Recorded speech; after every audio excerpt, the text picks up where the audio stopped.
Okay, boys and girls, when using one of these iPads, you have to make sure that the numbers on the sides are right side up, not upside down. If you're sliding this in upside down, you're sliding it along this charging port for the Apple Pencil. If you're not going to use the Apple Pencil, you can put them in this box. If you are going to use it, just close up this charging port and bring that with you. That can only be used on the Procreate app. That is not used as a stylus, just clinking around. When you're done using your Apple Pencil, and if you plan to use it another day, I would highly recommend plugging that guy in to the side. There's a magnet on it. So if you just open that little charging port, put it in there, you'll kind of hear it click into place. You have to put the iPad in before plugging it in because I've made the cords pretty short. Make sure that guy's plugged in. Be nice to these iPads. They cost a lot of money in fundraising, so use them well. Okay, this video is how I use Procreate. So this is the app right here, this dark one with that little swirly shape in the middle. I'm going to click on that one. Usually you start in the gallery, or that's where you should start if you're creating a new artwork. You can hit the plus sign in the top corner to create a new artwork. You can just select screen size if you're not planning on printing this image. If you are planning on printing it, then you can go to this plus sign in the corner. Right now it's on pixels, so at the bottom I'm going to select inches. And then after I've selected inches, I can go in and do like 8.5 by 11. That's just the size that we're able to print on. So it would be 8.5 by 11 inches. Then I would hit create, and it will create me this new canvas at 8.5 by 11. You can pinch to zoom out, expand your fingers to zoom in. You could rotate this canvas, all just with 2 fingers on the screen. Once you have the canvas the way you want it, then you can start drawing on it. As you go, by the way, you can keep zooming in and zooming out. On the left is how you can change the opacity and the size of your brush. This Apple Pencil is really sensitive, and by pressing harder or lighter, you can change the thickness of your line. You can create straight lines, so I could just do a line and hold it.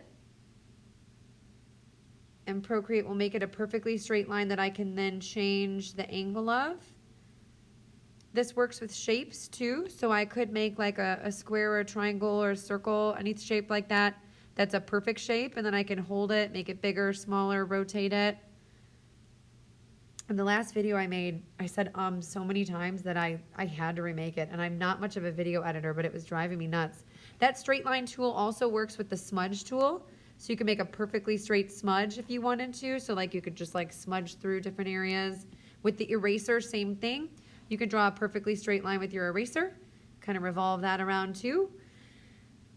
Let's see. So we talked about brush size, opacity, smudging, simple shapes.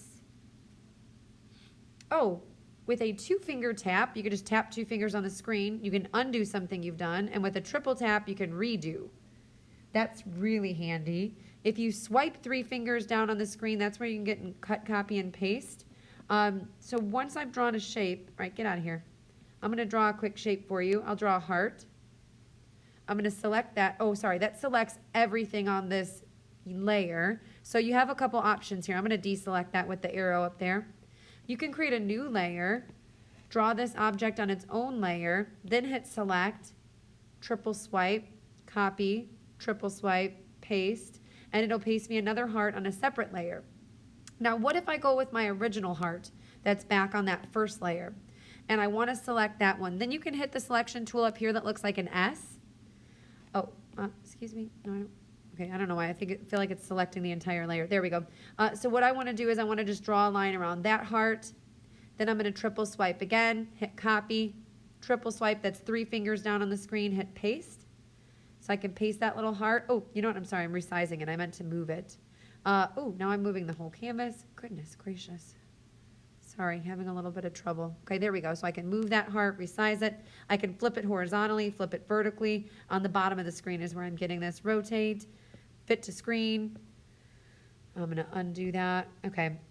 Now, after you have something on the page to work with, you have different layers. There's a lot more that can be done. Sorry, I'm going to deselect that with that arrow really quickly. There's a lot more that can be done with layers. You can click and drag a layer to a different area. You can add layers anywhere, and again, click and drag those. I'm gonna make our background like a teal color, just to give me some color back there. That'll help later when I'm doing a lot of things with brushes. I did straight line, perfect shapes, works with smudge, selection tools, cut, copy, paste, zoom in, zoom out. So you guys know how to zoom in and zoom out with 2 fingers. You're probably pretty used to the zoom in and zoom out anyway. I'm gonna talk a little bit more about this color picker tool. So if you hit that circle up in the corner, you get a disc. You can rotate around to pick your color. And then you can move the dot around to change the saturation of your color. You can have a really bright orange or a more dull orange. You could change the lightness or the darkness by going up and down. On the bottom, we have a palette there. So if there's colors you're using all the time, you can just hold your finger down in that palette. Hello. Oh, that's history. Maybe the untitled palette is where I need to do that. Select current color. There we go. So I got that color down low now. Oh, somehow I've reselected that one. Sorry, hold on, guys. Delete swatch, select current color. You know what? Apparently I need to delete that in order to put a new one. I'll set that current orange down there. You could choose other ways to have your palette, but I personally like the circle one. If you want to select a color, let's say I want to get back to that pink color, I can just hold my finger down and it automatically selects that one, and I'm back drawing with the pink. Let's say I want to go back to the green color I had last. If I just hold my hand down on this circle, or hold my, oh, it selects that purple color I had selected last. I thought I had the green selected last. If I want to select the green, I'll just hold my finger down, select the green again. Okay, let's see here. I'm going to go to a new layer.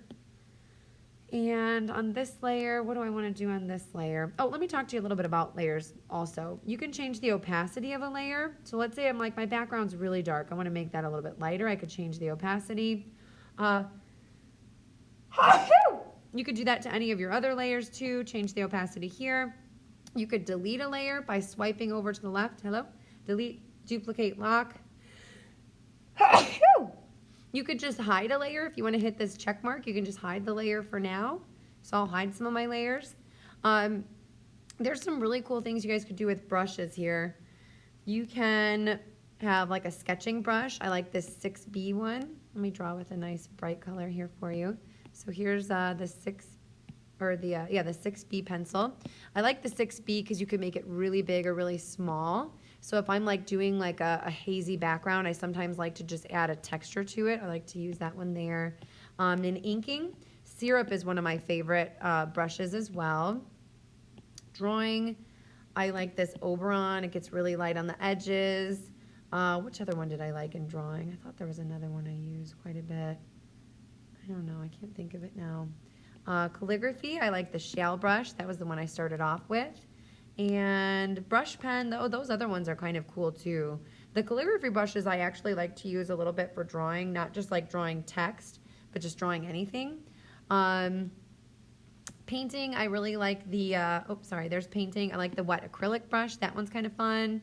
But again, there's a lot of good ones in painting. I use a lot of these frequently.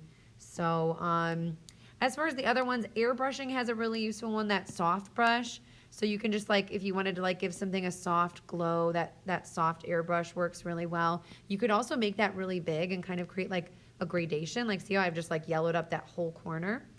I'm gonna go ahead and change colors now because I feel like you might not be able to see what I'm doing.